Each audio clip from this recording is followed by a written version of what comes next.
Welcome into Emerald and Lilywhite. This is episode 48. This is a big episode. Unfortunately, maybe the proper word to kick this one off, because as of this morning, Ange Postecoglou has officially been sacked by Tottenham Hotspur Football Club. Obviously, there were grumblings, inklings, whatever euphemism we want to use, that this was possibly going to happen. But at the same time, I think no one really actually thought that it was going to happen. And it did. So we're here to talk about it in all, I was going to say, in all of its glory and all of its non-glory, unglory, whatever the word is. We're here to talk about it. With me is Chang, at Alex Chang with an X instead of an A. Chang, what's up, man? Nothing much. Still reveling from this news. It's horrible.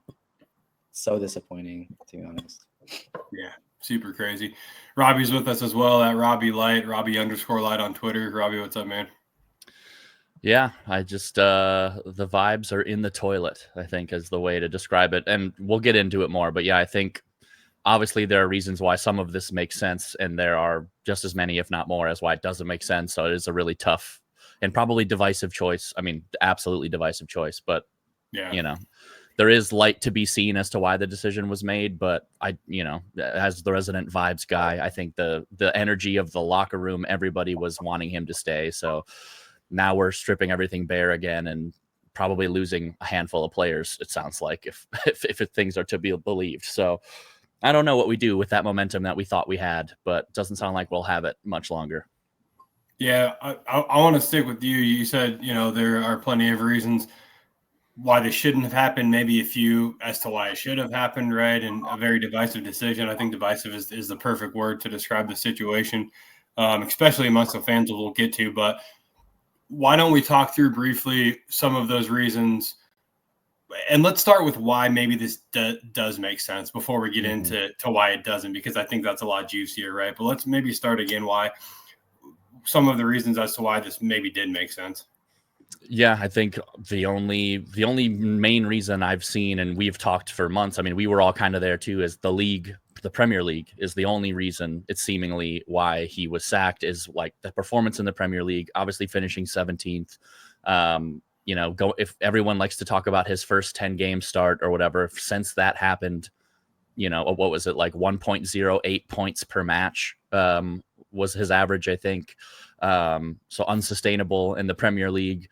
Performance-wise, I think it's very easy for all of us to forget all the injuries that happened or excuse them, which, and again, it's the chicken and the egg argument. Does his system make the injuries, or does the injuries hurt his system? Both parts are true, honestly. Yeah. And then I think the second piece of this, which actually I read in, I think it was the Athletic article this morning, I think maybe a second piece of this was a lot of people apparently are saying that the turning point for the board was the Chelsea match when Ange cupped his ear to the Spurs fans, in that they thought that was one of the last bridges to be burned. But then we won the Europa League and all the fans forgave him. So I think ultimately it's just the Premier League is why he was fired. Sounds like everybody in the locker room loves him. Everyone in the club loves him.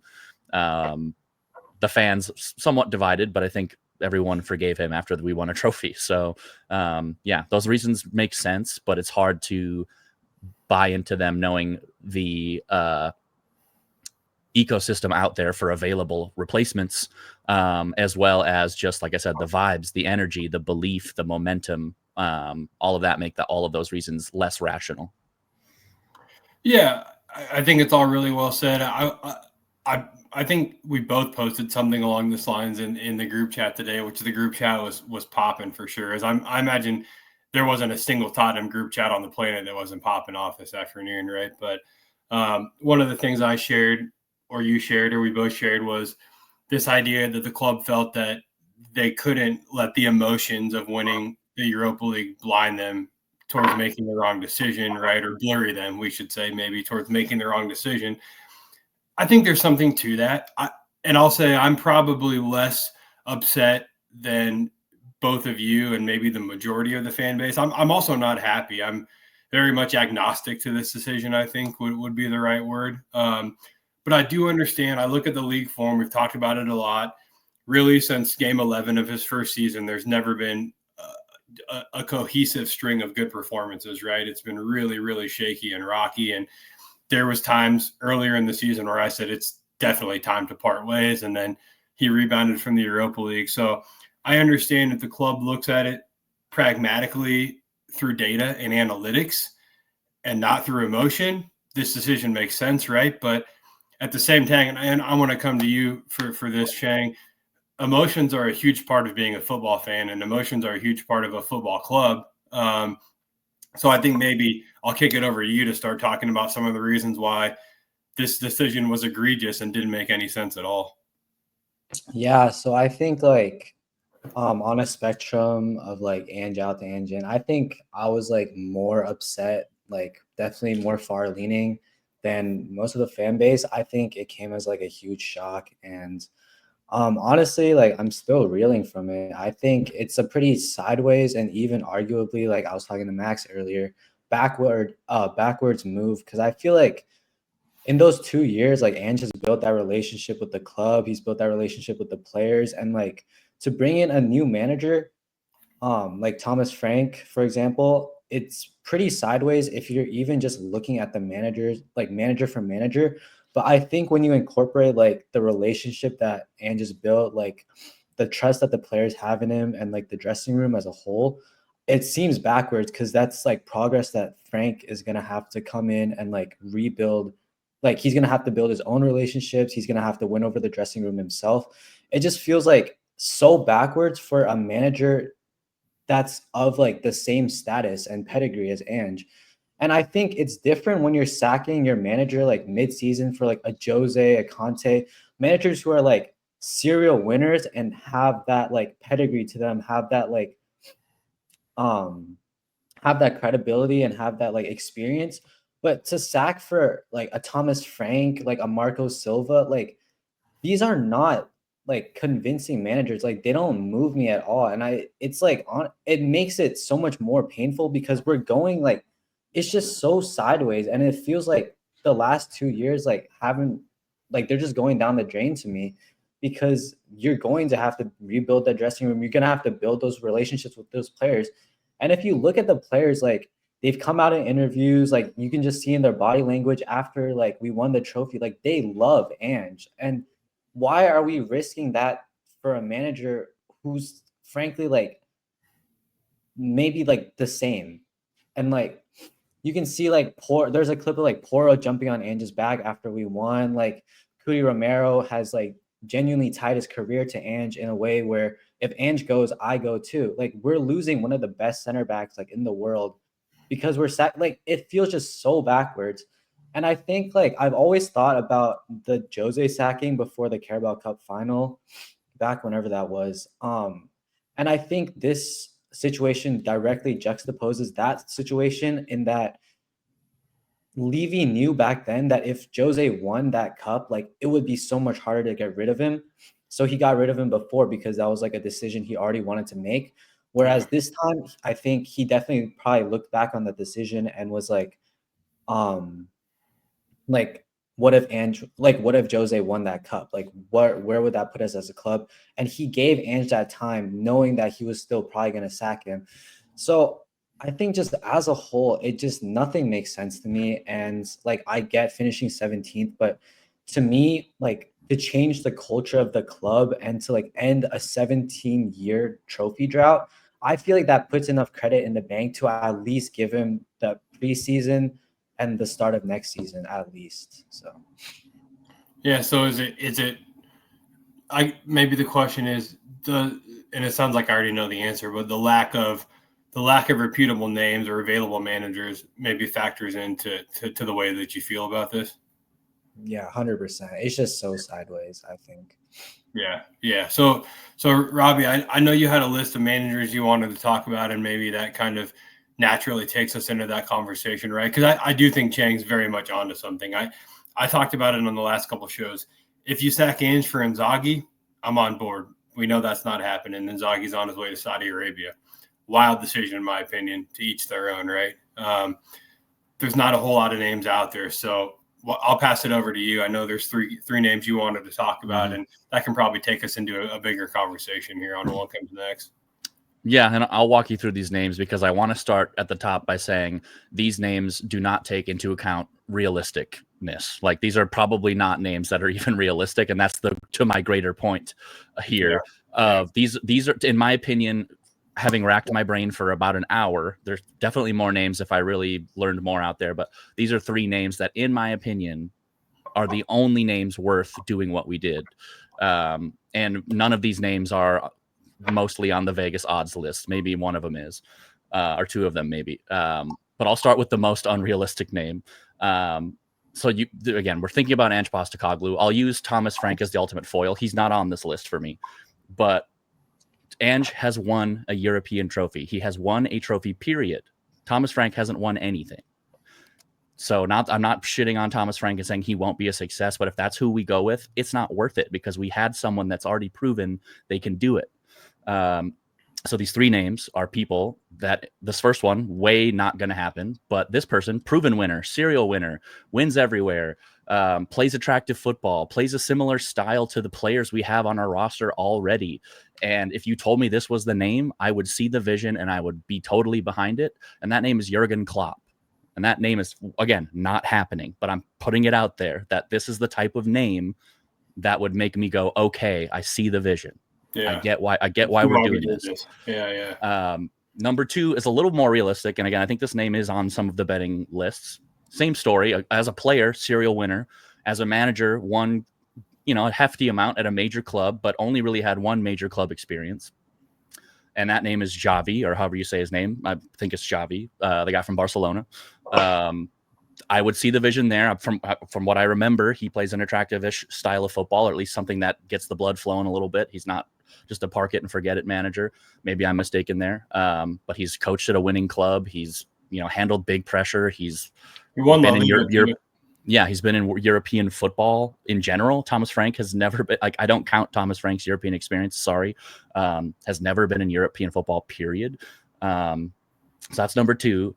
And number 3, I think the most realistic of these 3 names, and again, I said this in the group chat, this one won't come as a shock to anyone, but Mauricio Pochettino. I would see the vision. I would understand. I know that this has been Daniel Levy's thorn in his side for years. He wants to bring him back. He wants to give him a second chance. He wants to right the wrong. Knowing the destruction that this firing of Ange Postecoglou is going to cause, I have a tweet up right now from Matt Law, the guy who originally broke Ange being sacked, that says, this has angered a number of players, with sources claiming some of them want to leave the club.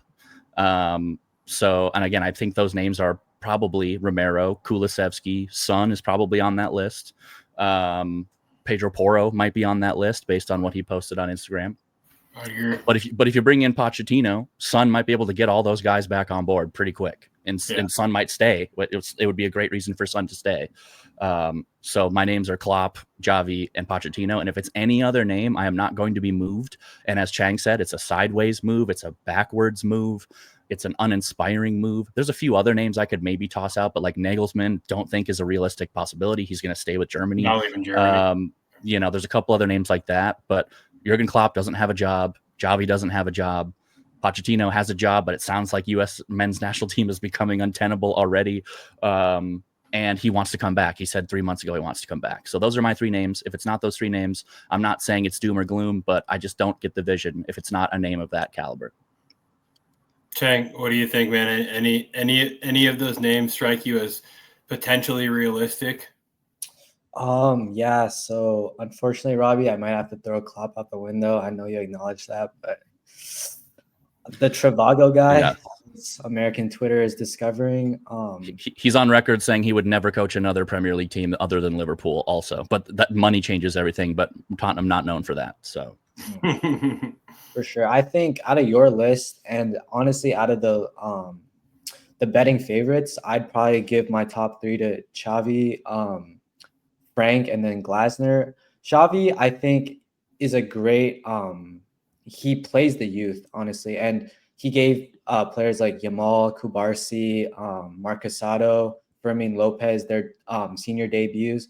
So I think he's someone who's willing to trust in the youth, right? And especially lining up with our transfer strategy as of late, signing like the young kids, seeing if they're gonna pan out or not. Like, and even the ones we already have in the club, Mikey Moore, Archie Gray, Bergvall, Odobear, Tell potentially. I think he'd be a great he'd be a great manager to like develop the youth. And if that's truly like the transfer strategy that we're trending towards, which it seems like we are, especially with that one kid from, was it Copenhagen? Yeah. I think. Yeah. So I think Lange seems to like to sign under 20s for some reason. And Xavi would be just a great guy to manage those younger players. So yeah, it's well said. I like you. And again, I'm not directing this at Rob because, as you said, he acknowledges. I also throw Klopp out the window. I just don't think there's any world where that happens. He's loyal to Liverpool.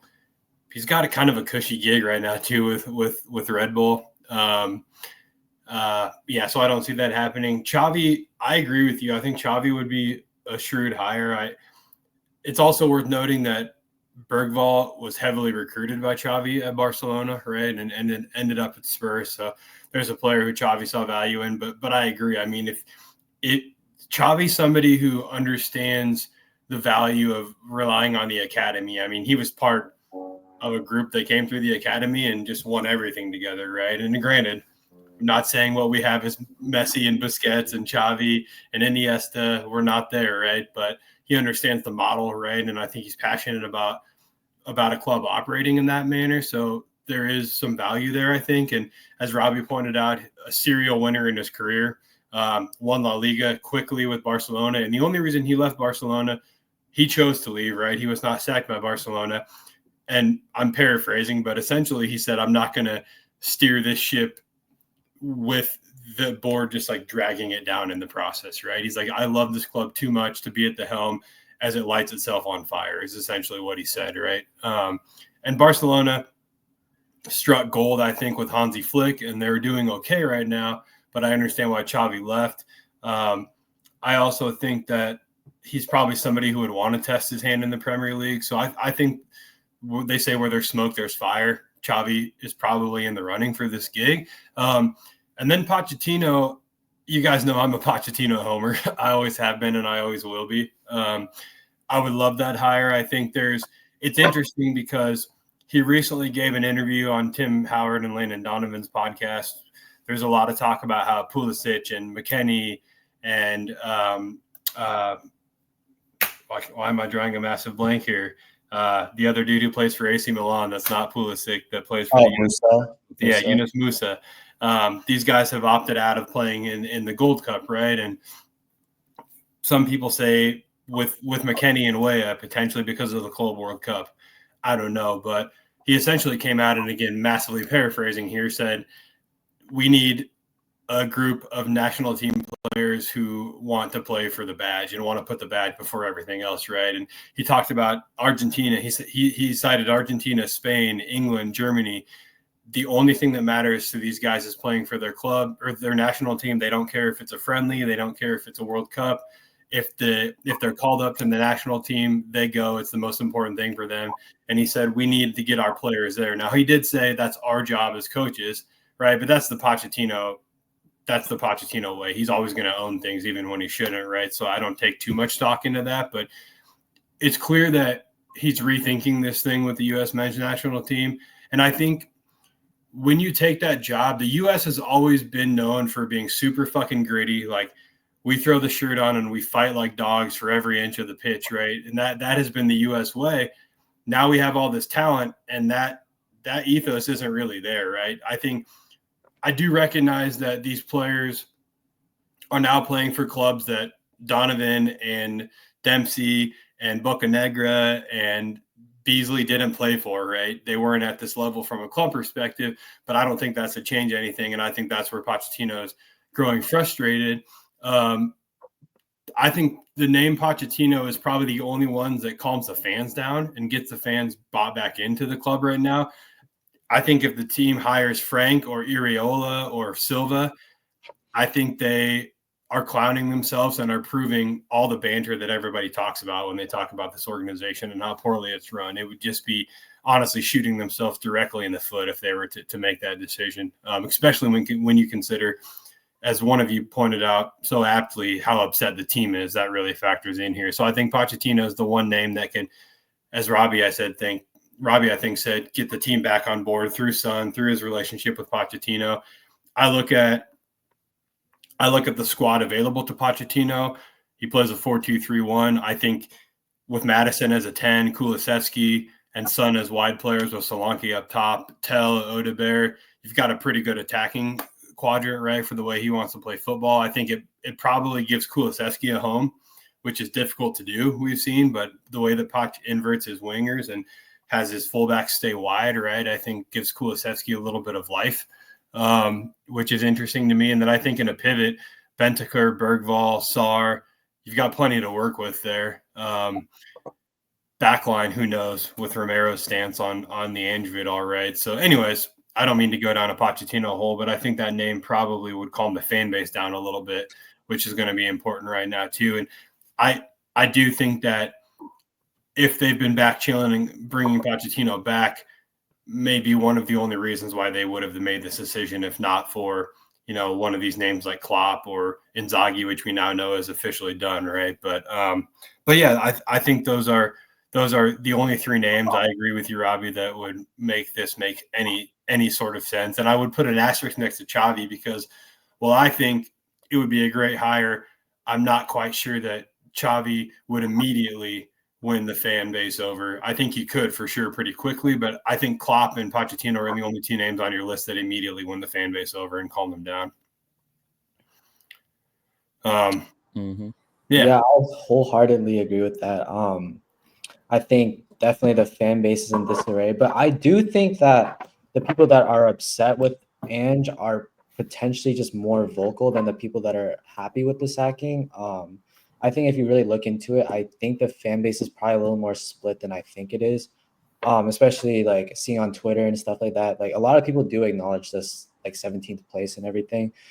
The only thing like keeping me from being like fully on board with this Pochettino train is that I'm not entirely sure like what the logistics are of like buying him out of the US men's national team contract.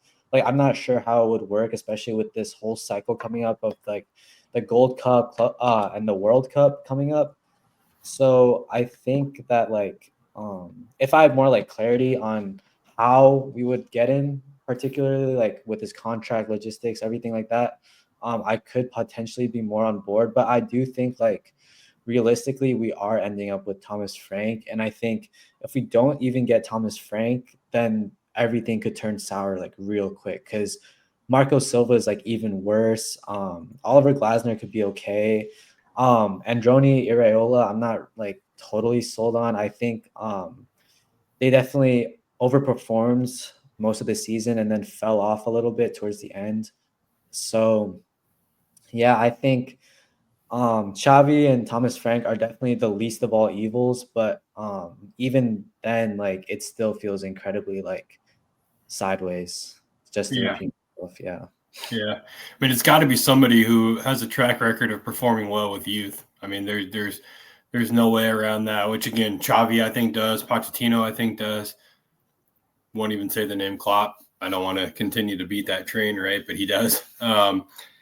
And yeah, I agree with you. I mean, I think if we hired Thomas Frank, I would expect a decent league finish, top 10, 7, 8, something like that, right? And probably nothing else, which – we've been down that road and I'm sick and fucking tired of it. And I know that we all are, right? I think Ange probably would have finished 7th, 8th, 9th somewhere, in my opinion, next season. But I think he could have gone on an FA Cup run or something like that, right? I do think that dude knows how to win and knock out football and knows how to do it well. And I mean, you guys have already said it, both of you on the show. The dude he is a serial winner. And I don't think we give him that tag because he doesn't carry the weight of a Conte or Mourinho, right? When we talk about these serial winners, but he's won trophies at every stop in his career. And that is by definition a serial winner, right? Regardless of where it's been. And the only thing that I think you can poke holes in is the wins at Celtic, because that's very much expected, right? If you go to Celtic and you don't win,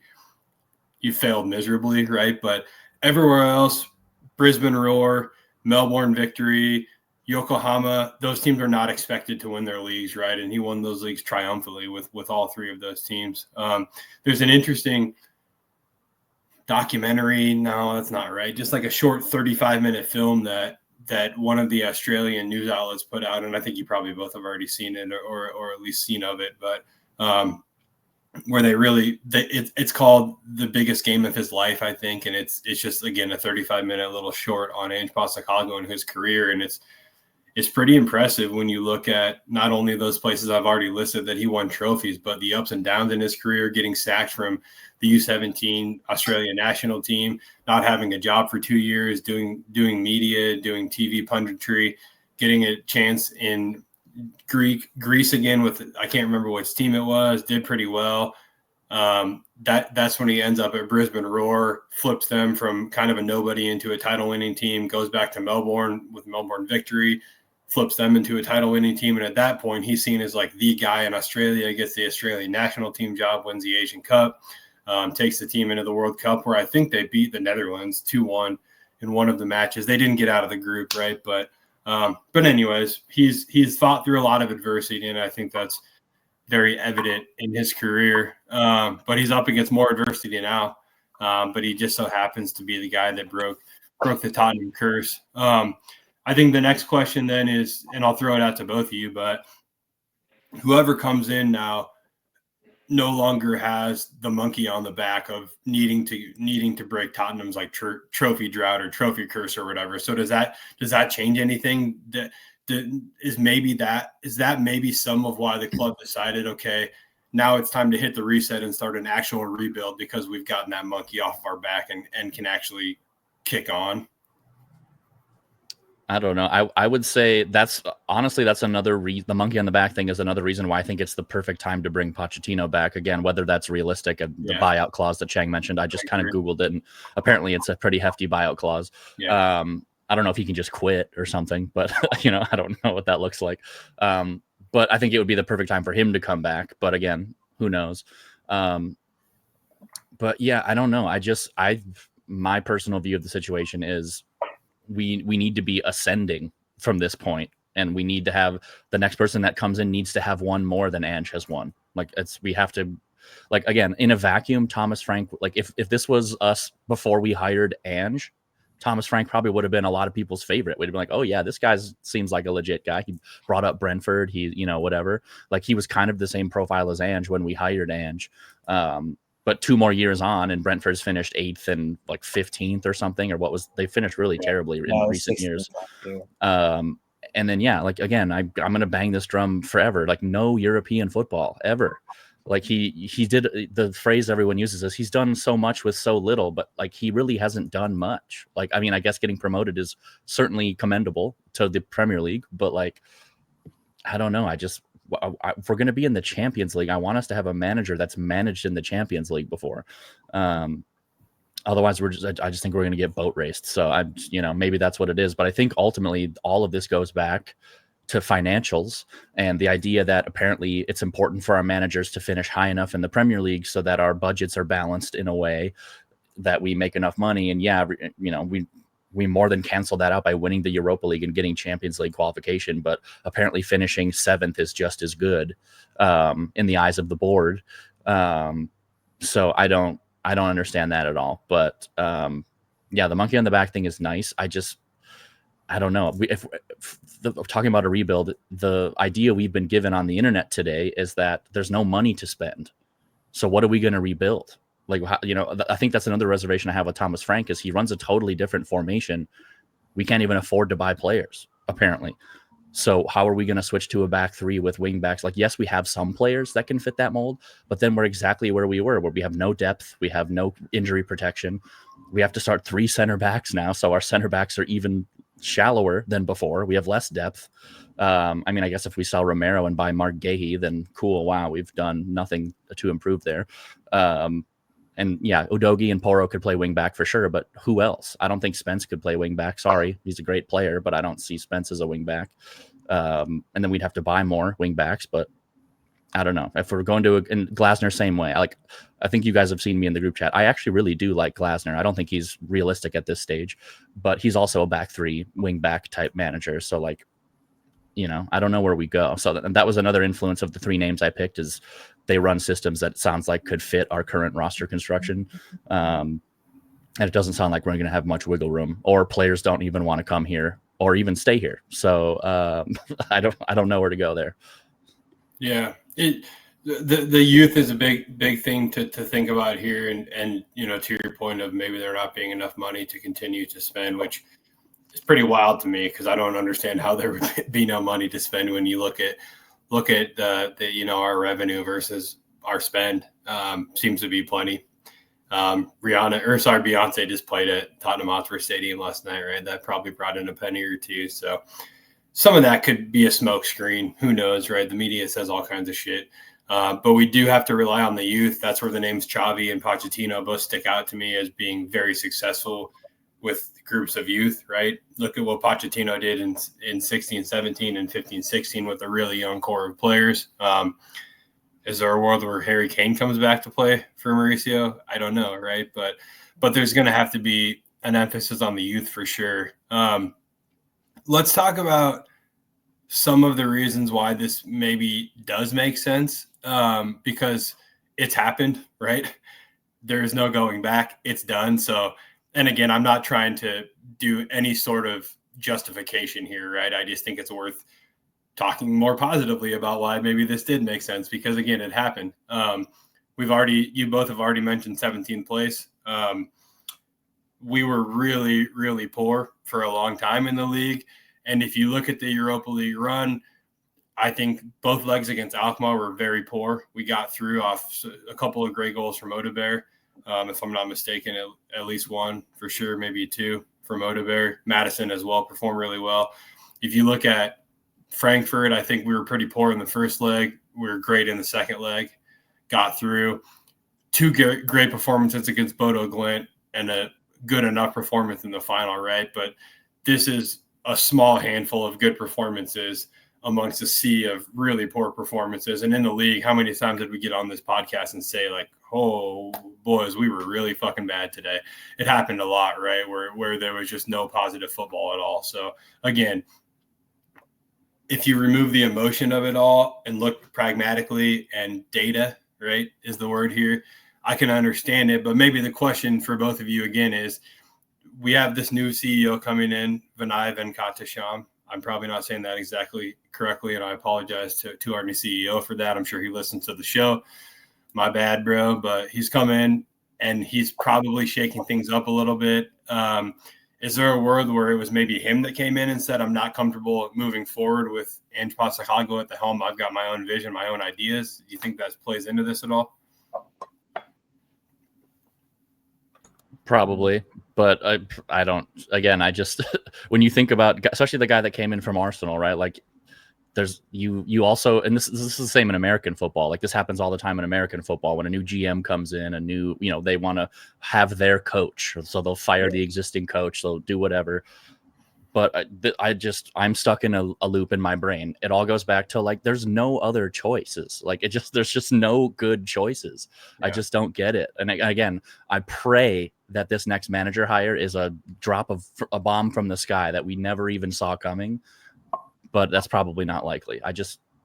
You can make your stamp, but there's nobody to make that stamp with. So other than keeping the guy that won a trophy. There's no one else that's an option that's won a trophy, really. I mean, maybe Xavi, but who knows?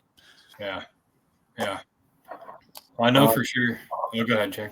Oh, yeah. I just want to say, like, as to, like, why we could have sacked him, or, like, to answer your question, I mean, to me, I don't see a ton of reasons. I understand our league form was, like, pretty poor, but I think a majority of that was due to injuries. And it feels like by the time those injured players did get back, it was at a point where it's like, oh, we're sacking off the season. We're, like, going to focus on Europa.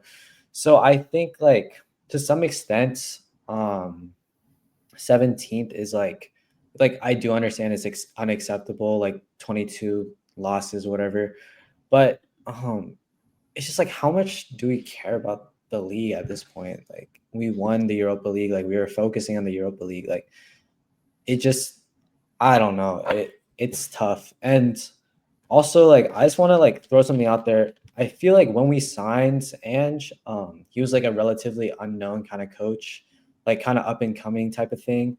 What if we like had another like Ange Postecoglou? Like, what if we signed like the next up and coming, like relatively no name type of guy out of like some off league? Like, how would we feel about that? Or do we think that what we want at this point is a strict like certified established manager?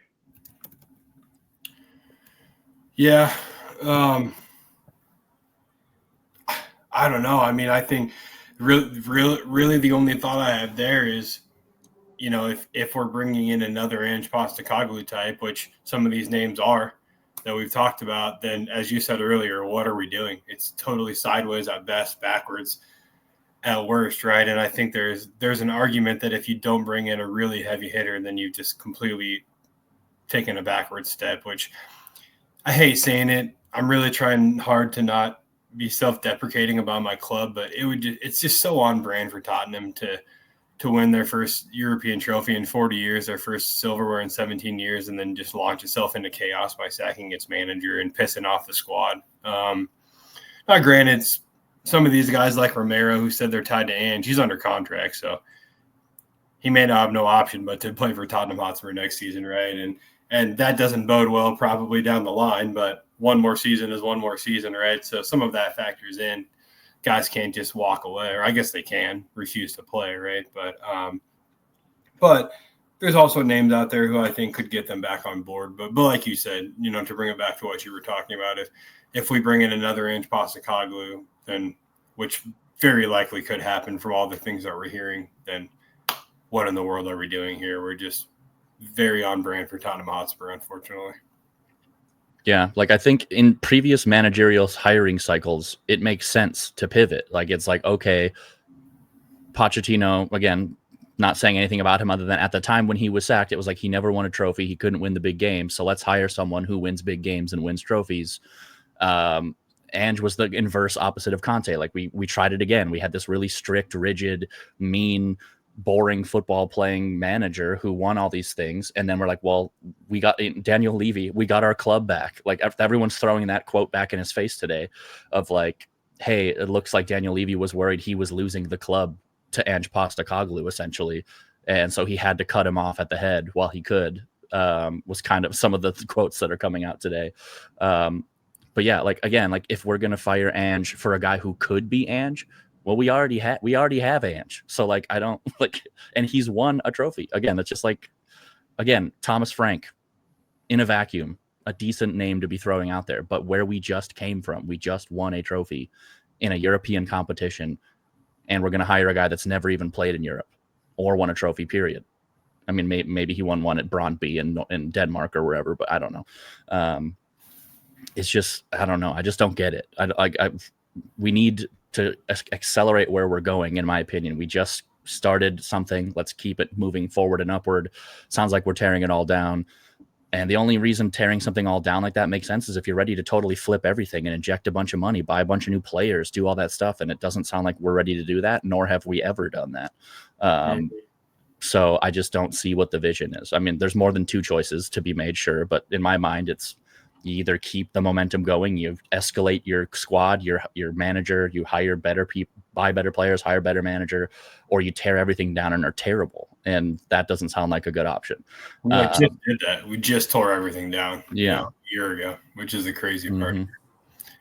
So yeah, it's the one thing that I really think has to come from this is harmony amongst the squad. Not amongst the squad, but amongst the club. I don't think there's been harmony at the club since the Pochettino days, honestly. And even Ange's tenure, up until we won the Europa League, there was the opposite of harmony at this club, right? He was getting booed at every match, as you mentioned, cupping his ear in the Chelsea game. He was constantly called Pasta No Clue by the fans, right?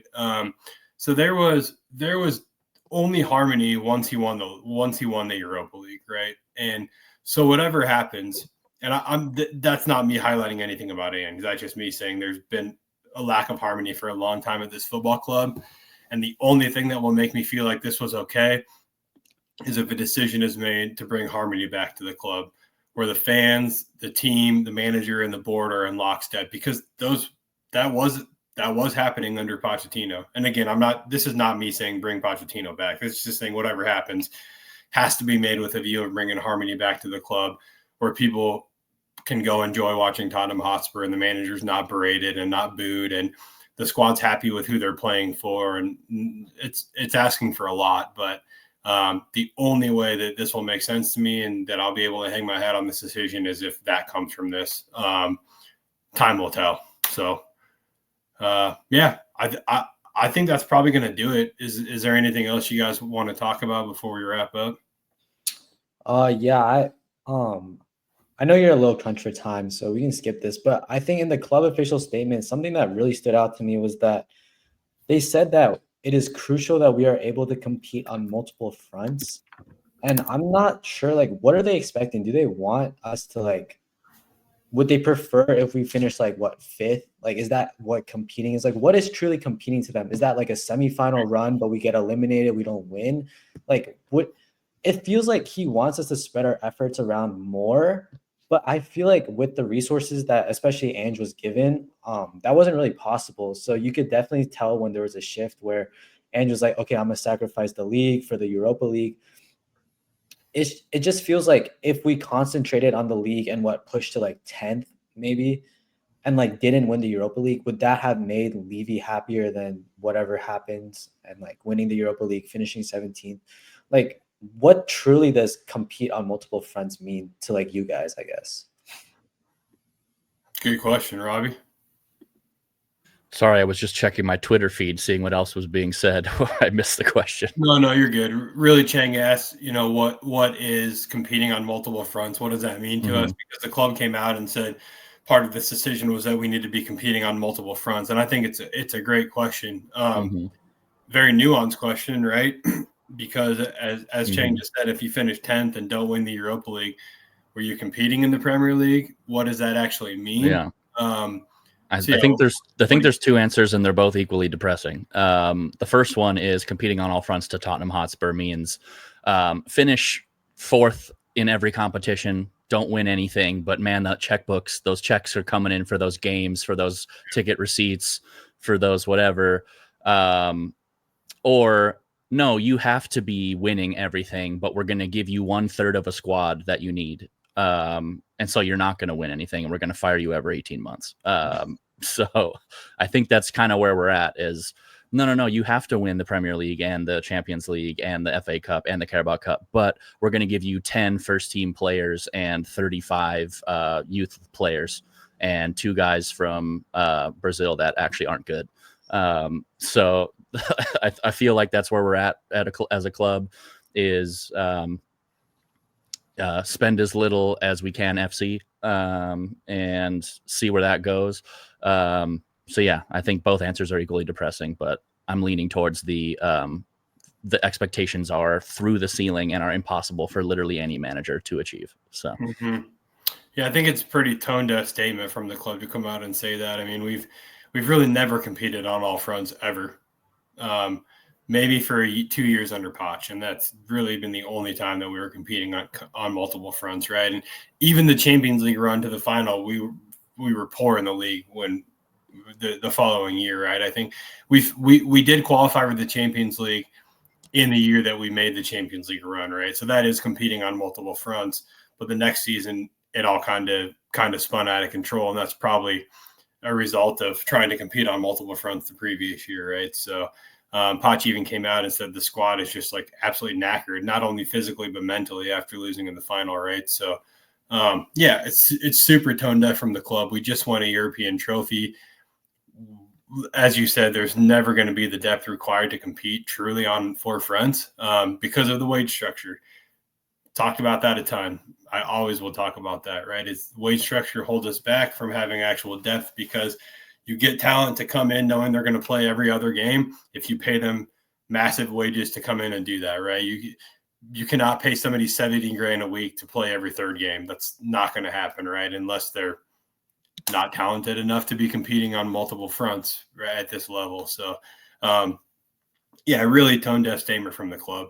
The only way this gets better towards actually making that happen is, again, increasing the wage structure and bringing in real depth, which I don't expect Tottenham Hotspur to do by any means. So it's a good question, Chang. What do you think?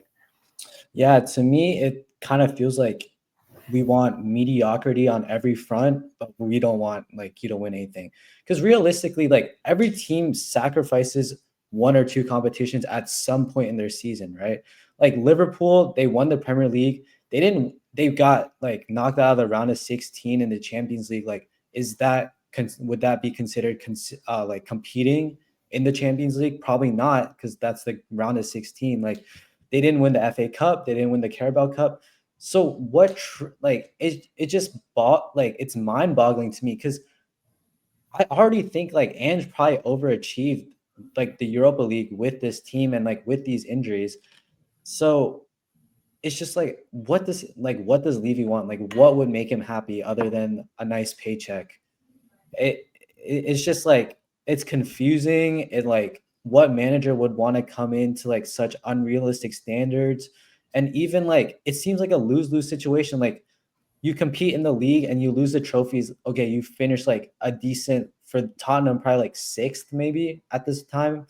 Like, you finish sixth, you don't win anything. Is that what they want? Like, so you do that, like you keep your job, or like you probably get fired for that. I don't know. It's just, I don't know what I'm saying. It's just, it's going in circles, but it's like at the end of the day, what does Levy want? What does he expect? So, yeah, no, I think it's well said. We'll throw it out to the listeners. If shoot us a note on Twitter. Let us know what you think competing on multiple fronts means, right? To all the Seattle Spurs contingent, we'd love to hear from you. We'd also just love to hear from you as to what you make of all of this, right? We'll be posting this episode on Twitter for sure. Please shoot us a note and let us know what you think if you want to get involved in the conversation. More to come. Rumor is that we'll know next week who the next manager is, so you can expect a pretty heavy episode from us when that happens. Without a doubt, we're going to want to chew on it. I know Max and Keegan are want to get involved too. They both couldn't make it today. But yeah, all we know as of now is that Ange Postecoglou has been sacked by Tottenham Hotspur. More to come. But for myself, for Chang, for Robbie, we appreciate everybody who's been rocking with us through this unfortunate episode, the emergency pod, as we'll call it, right after the news was broken this morning. But yeah, appreciate both of your time. Appreciate everybody who listens to the episodes. You can find me at Scott G. Bird. You can find Chang at Alex Chang with an X instead of an A. You can find Robbie at Robbie _Light on Twitter.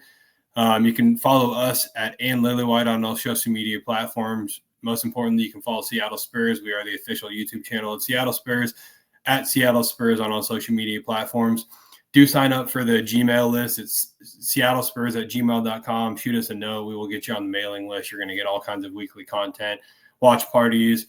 Very importantly, which of our homes, the Wits End, Rainier, Growlers, and Cascades, are going to be open for matches. Super important to know those things. And then you're going to get all kinds of other Spurs content, not only from the viewpoint of Seattle Spurs, but Spurs in general. The club filters things through the OSC. So you'll just feel more aligned to the official OSC if you go ahead and get on that mailing list to do so. But yeah, again, for myself, for Chang, for Rabu, we appreciate everybody's time. And as always, come on, you Spurs.